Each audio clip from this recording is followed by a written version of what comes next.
And now it's time for my last word. It's not often both major federal parties are right and wrong at the same time. But as the rehashing of the tragic 2009 murder of 8-year-old Tori Stafford echoes through the House of Commons, the Liberals and the Conservatives have accomplished this rare feat. There's a monster living in Quebec's Okiwa Osha Healing Lodge. Her name is Terry Lynn McClintic. She is a first-degree killer who delivered the death blows to a beautiful little girl whose only mistake was trusting a stranger who promised to show her a puppy.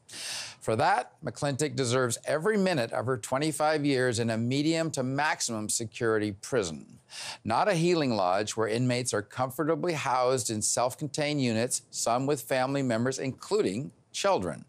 There she enjoys a fence-free lifestyle with her own personal life plan, vocational training, language instruction, nature walks, and even the odd day pass. There she will remain until she becomes eligible for parole in 2035.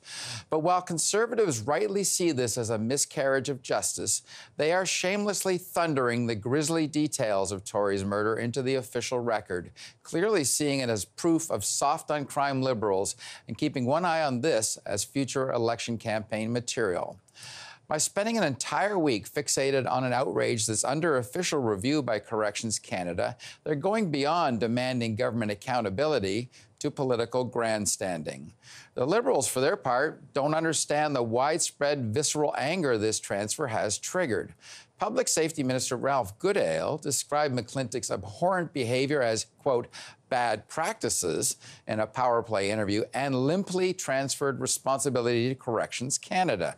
That's not good enough, and he knew it. He ordered a review of the decision the very next day. Yet the Liberals are right to insist there shouldn't be direct political meddling in an individual inmate's case. If a particularly egregious case like this demands legislative or regulatory amendments to reverse it or prevent it from reoccurring, well, that's the government's role. But we don't want justice ministers of the future randomly overriding the incarceration experts just to make the shouting stop in the House of Commons. As for the Prime Minister, he needlessly turned nasty by blasting the Conservatives as ambulance chasers seeking to profit from Tori Stafford's death.